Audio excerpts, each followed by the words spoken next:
அதிகாலையில எந்திக்கிறது ரொம்பவே நல்ல பழக்கம்.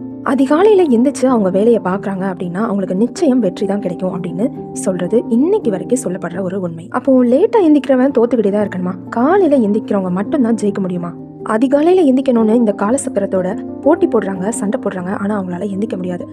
அப்படி எந்திக்காம இருக்கிறவங்க லைஃப்ல தோத்துக்கிட்டே தான் இருக்கணுமா? நிச்சயமா இல்ல. உங்களால அதிகாலையில எந்திக்க முடியலன்னு ஃபீல் பண்ணாதீங்க. அதுக்கு ஒரு ஈஸியான வழி இருக்கு. இதை மட்டும் ஃபாலோ பண்ணாலே போதும், நீங்களும் கண்டிப்பா ஜெயிக்கலாம். சீக்கிரமா எந்திக்கலைனாலும் உங்களுடைய மூளையை எப்படி உச்சக்கட்ட வேலையை பார்க்கறதுக்கு ஃபோக்கஸ் பண்ணலாம். அதுல இருந்து எப்படி ரிலாக்ஸாகவும் ஈஸியாகவும் ஜெயிக்கலாம் அப்படிங்கறத தான் இந்த வீடியோல பார்க்க போறோம்.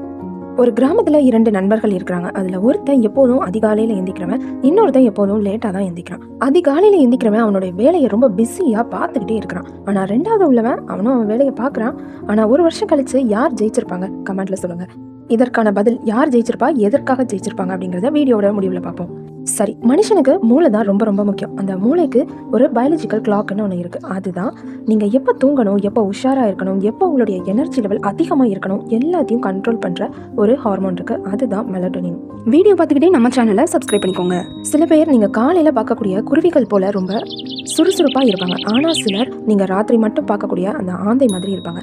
அப்போ இவங்க ரொம்ப சோம்பேறித்தனமா இருக்கிறாங்களா? இல்லவே இல்லை.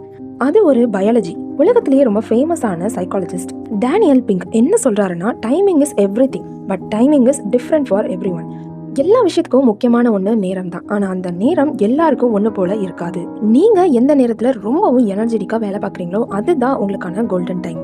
இப்போ சோஷியல் மீடியாவாக இருக்கட்டும், இல்லை எந்த ஒரு பிளாட்ஃபார்ம்னாலும் நீங்கள் சக்ஸஸ் அப்படின்னு பார்த்தாலே ஏர்லி மார்னிங் எந்திக்கணும், மார்னிங் ரொட்டீனாக வேலை பார்க்கணும், ஏர்லி மார்னிங் எந்திரிச்சா மட்டும்தான் நீங்கள் சக்ஸஸ் ஆக முடியும் அப்படிங்கிறது தான் அதிகபட்ச உண்மையாக சொல்லப்பட்டிருக்கும். அதற்கு மாறான சில உண்மைகள் இருக்கு. ரொம்பவும் சாதனை புரிஞ்ச சிலர் காலையில எந்திரிச்சவங்களா இருந்திருக்கவே மாட்டாங்க. எக்ஸாம்பிளுக்கு எலான் மஸ்க் எடுத்துக்கலாம். அவர் காலையில எந்திரிச்சதாவே கிடையாது.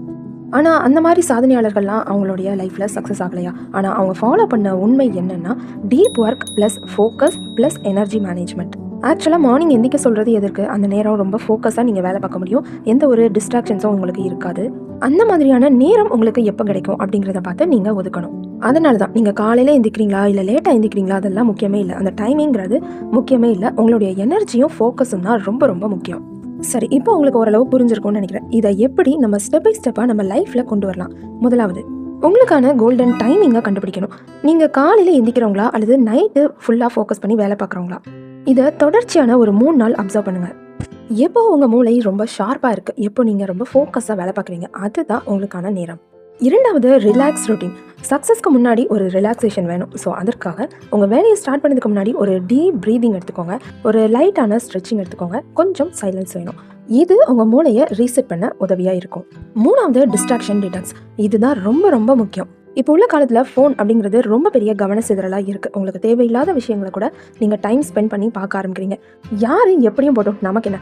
நம்ம வேலையில் நம்ம சக்ஸஸ்ஃபுல்லாக ஆகணும் அப்படின்னா உங்களுடைய வெற்றி பாதையை மட்டும் நோக்கி அந்த கவனமும் குறிக்கோளும் இருக்கணும். 4வது, இம்பார்ட்டன்ட் வேலை. உங்களுக்கான 3 வேலைகளை மட்டும் ஒரு நாளைக்கு செய்யுங்க.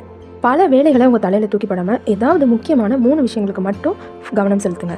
5வது, ஸ்லீப்பிங் டைம். ரொம்ப ரொம்ப முக்கியம் உங்களுடைய தூக்கம். 7லேருந்து 8 மணி நேரம் வரை ஒரு முழுமையான தூக்கம் இருந்தால் மட்டும்தான் உங்களுடைய மூளை ஃப்ரெஷ்ஷாக வேலை செய்யும்.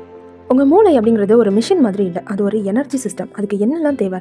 கவன சிதறல் இல்லாத ஒரு சூழ்நிலை, டோபமைன் கண்ட்ரோல். டோபமைன் அப்படிங்கிறது தான் உங்களுடைய மிகப்பெரிய மோட்டிவேஷன் கண்ட்ரோலராக இருக்குது.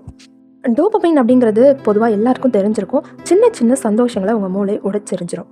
இந்த ஃபோன் ஸ்க்ரோல் பண்ணுறது, அதில் சின்ன சின்ன சந்தோஷங்கள், இந்த மாதிரியான சந்தோஷங்களை நீங்கள் அதுக்கு கொடுக்கக்கூடாது, தேவையில்லாததுக்கு.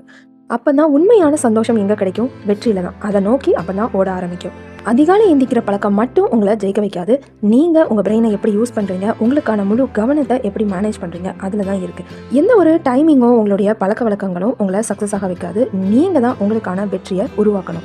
உங்களுக்கான நேரத்தையும் உங்களுக்கான ஒரு ரூல்ஸையும் உங்களுக்கான ஒரு எனர்ஜியையும் நீங்கள் முடிவு பண்ணி உங்களுக்கான குறிக்கோளுக்கு இன்னைக்கே ஸ்டார்ட் பண்ணுங்க. எனக்கான டைமிங் இது, என்னோட மூளை நான் கண்ட்ரோல் பண்ணுறேன்னு முடிவெடுங்க. அப்போ தான் நீங்கள் ஆர்டினரியாக இல்லாமல் எக்ஸ்ட்ராடினரியாக வாழ முடியும். அந்த 2 நண்பர்களில் ஜெயிச்சவன் 2வது உள்ளவன். எதனாலனா, முதல்ல எந்திரிச்சவன் அதிகாலையில் எந்திரிச்சாலும் அவனுடைய வேலையில் ஃபோக்கஸாக இல்லை. 2வது உள்ளவன் லேட்டாக எந்திரிச்சாலும் கூட அவனுடைய முழு வேலையிலையும் முழு கவனத்தை கொடுத்துருக்கான். இந்த வீடியோ உங்களுக்கு யூஸ்ஃபுல்லாக இருக்கா? கண்டிப்பாக உங்கள் ஃப்ரெண்ட்ஸ் அண்ட் ஃபேமிலிஸ்க்கு ஷேர் பண்ணுங்கள்.